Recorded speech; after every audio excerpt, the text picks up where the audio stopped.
Hello, जय हिंद, नमस्कार साथियों, कैसे हैं आप? आशा करता हूं बहुत अच्छे होंगे। मैं पीके सर एक बार फिर अपने यूट्यूब परिवार टॉपर्स एकेडमी एमबीडी पर आप सभी का तहे दिल से धन्यवाद करता हूं साथियों। और आशा करता हूं आपकी तैयारी बहुत अच्छी चल रही होगी और शानदार है, जानदार तरीके से आपकी बिल्कुल तैयारी बहुत अच्छी चल रही होगी साथियों।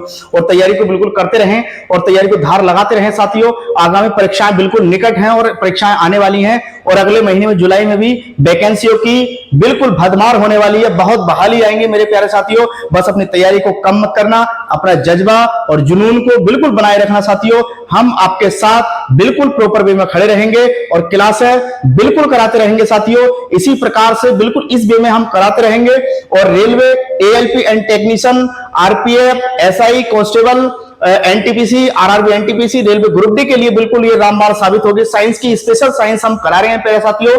फिजिक्स और बायो का हमारा मॉडल स्टार्ट हो चुका है। आज 3rd क्लास होगी मेरे प्यारे साथियों।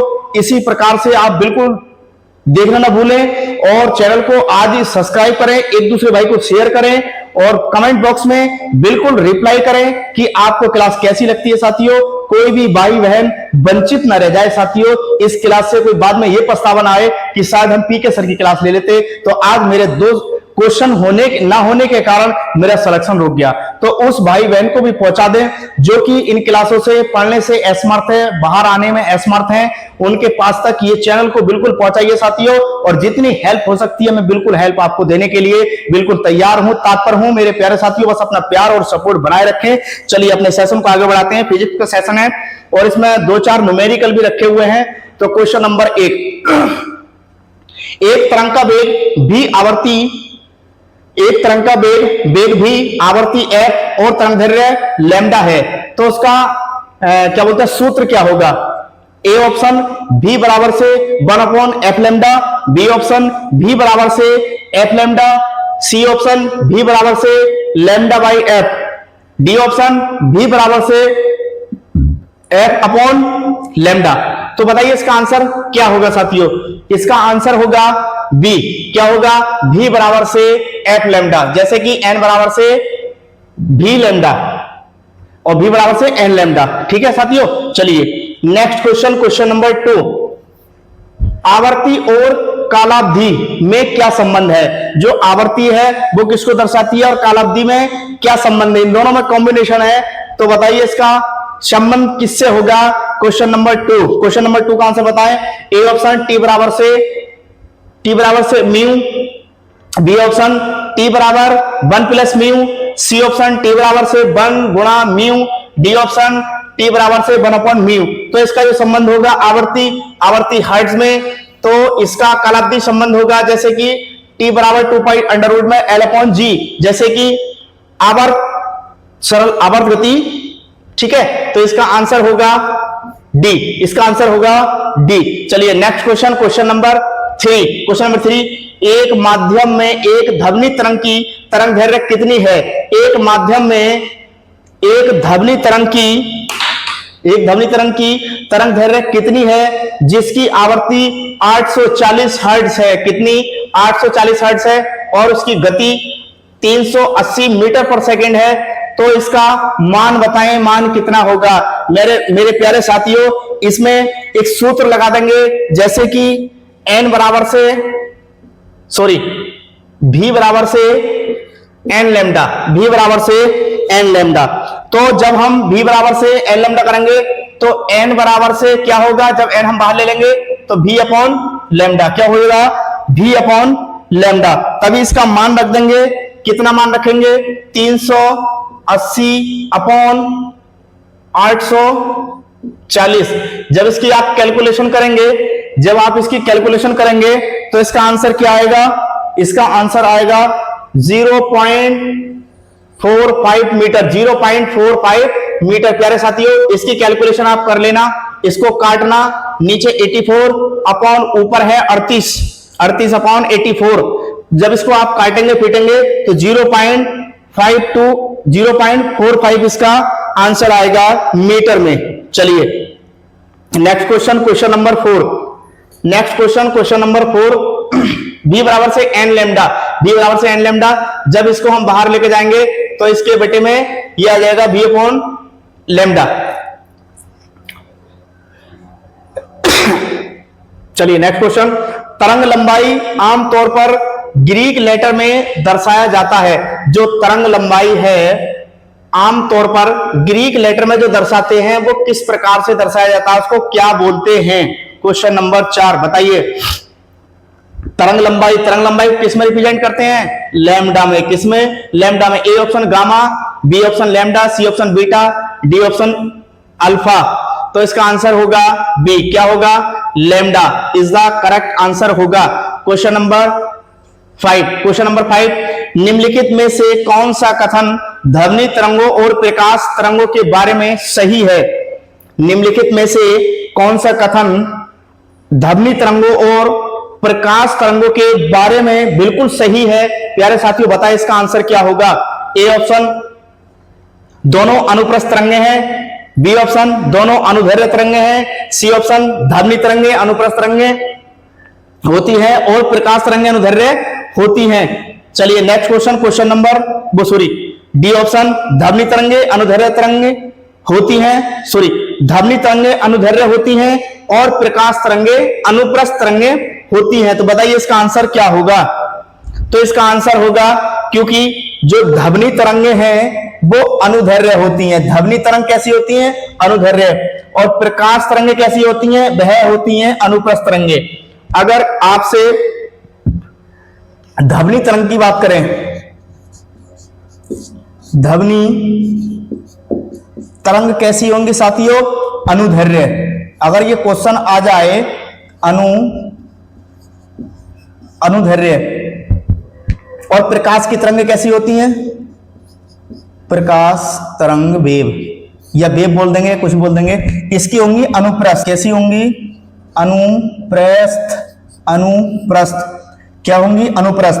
अगर आपसे क्वेश्चन में पूछ ले कि बताइए ध्वनि की तरंगे कैसी होती हैं, तो आपको क्या बताना है? ध्वनि की तरंगे होती हैं अनुदैर्घ्य। और प्रकाश की तरंग कहे तो प्रकाश की तरंगे होती हैं अनुप्रस्थ तरंग। प्रकाश की तरंग होती है अनुप्रस्थ तरंग। Next question number 6 dash dash dash.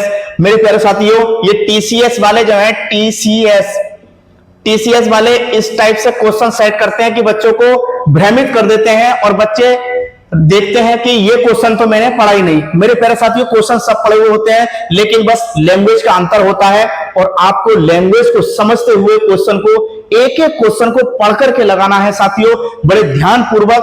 अगर 100 क्वेश्चन आते हैं, हमने माना कि 100 क्वेश्चन आए, 100 क्वेश्चन में से 90 मिनट आपको मिलेंगे। 90 मिनट ग्रुप डी की बात कर रहे हैं, अभी ग्रुप डी की बात कर रहे हैं। ग्रुप डी में 100 क्वेश्चन होते हैं, 90 मिनट होते हैं। अब 100 क्वेश्चनों को हमें 90 मिनट में कैसे कन्वर्ट करना है? तो ये होगा प्रैक्टिस से। क्या होगा साथियों? ये होगा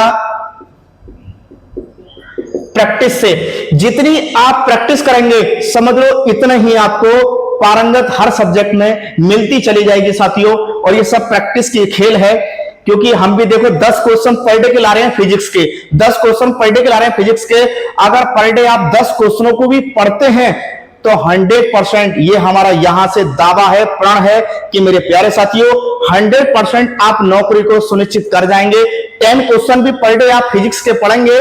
और बायो का हमने मॉडल स्टार्ट कर दिया। बायो को अगर कंटिन्यूस में अगर आपने नोट्स में कन्वर्ट कर लिया तो ये हमारी यहां से पूर्णता जिम्मेदारी और गारंटी है कि साथियों आप नौकरी को 100% कदमों में झुका करके रख देंगे साथियों। चलिए, तो यहां पे 100 क्वेश्चन होंगे, 90 मिनट होंगे। अब एक क्वेश्चन पे कितना मिनट और कितना सेकंड लगाना है वो आपके ऊपर डिपेंड करता है। यहां होता है सारा का सारा खेल प्रैक्टिस का। यदि आपने कितनी प्रैक्टिस की है, अगर आपने वन टच में क्वेश्चन है तो वन टच में मारेंगे, आगे बढ़ जाएंगे, लगाएंगे क्वेश्चन, आगे बढ़ जाएंगे, लगाएंगे क्वेश्चन, आगे बढ़ते चले जाएंगे। यदि आप वन टच में नहीं है तो प्यारे साथियों टुकुर टुकुर देखते रहेंगे, इधर देखेंगे उधर देखेंगे, होने वाला कुछ नहीं है। और नौकरी जैसे आई और वैसे ही चली जाएगी। हाथ मलने से अलग कोई काम नहीं रहेगा साथियों, हाथ मलते रह जाएंगे। फिर नेक्स्ट इंतजार करेंगे कि आगे साल आएगा, फिर भर्ती आएंगे, फिर फॉर्म भरेंगे, फिर यही स्ट्रक्चर चलता रहेगा जीवन में। देखो अब है तो सब है, आपको देखना है, अब नहीं तो कभी नहीं। मेरे प्यारे साथियों अब है तो अब है, बिल्कुल नौकरी चाहिए तो चाहिए, सरकारी नौकरी आपके कदम चूमेगी साथियों। बस जैसे हम बता रहे हैं आप ऐसे पढ़ते चले जाएं, 100% सफलता आपका कदम चूमेगी। और क्या बोलते हैं, सफलता का दरवाजा आपका इंतजार कर रहा है साथियों।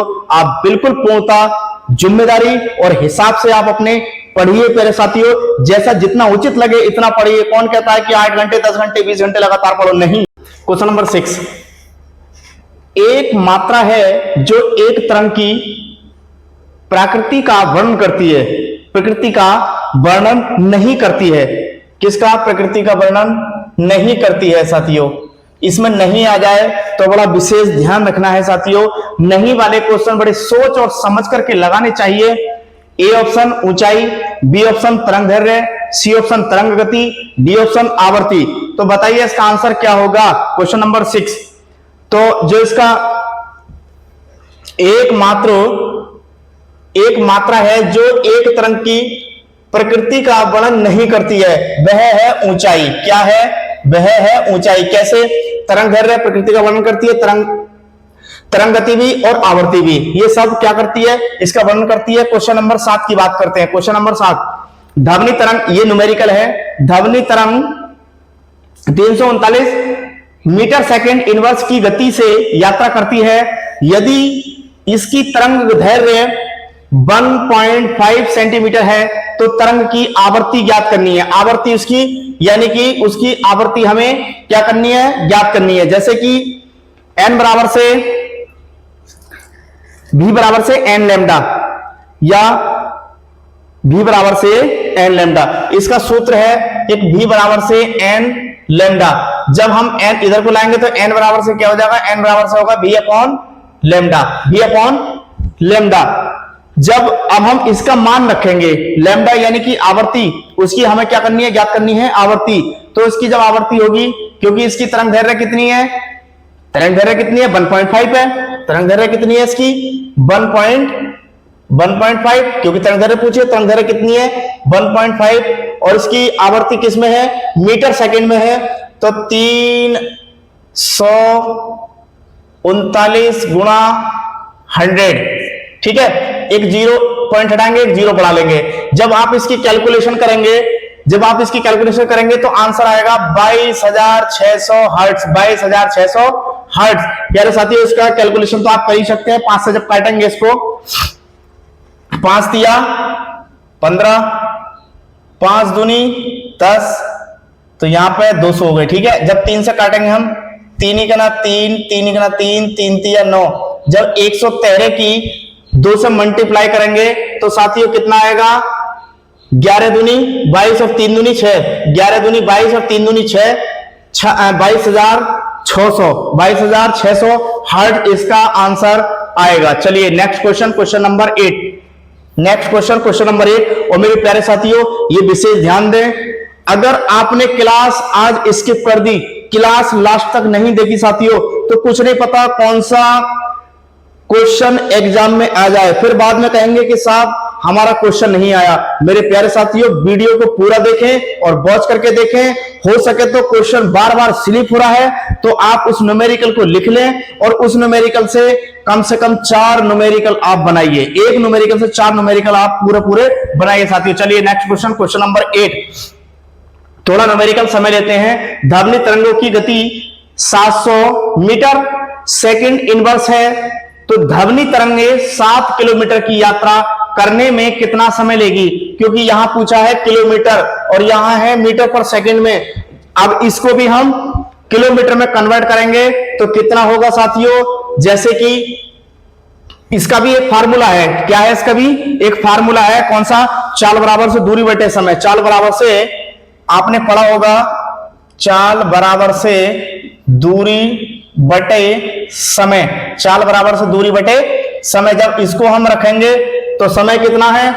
गति, स्पीड कितनी है? चाल, ठीक है। और इसकी तरंग की यात्रा कितने करने में यात्रा समय लेगा, ये समय पूछा है। समय t बराबर से पूछा है हमें, कितना समय लगेगी, तो t बराबर से पूछा है हमें, लेकिन हमें ज्ञात करनी है इसकी कितना होगा। तो इसमें यहीं पे लिख देते हैं। देखो 7 कितने से करेंगे? 700, ठीक है। कितना होगा ये?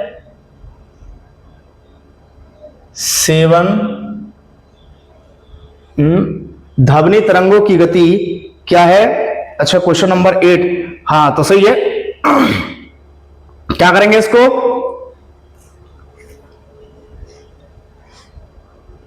7 इंटू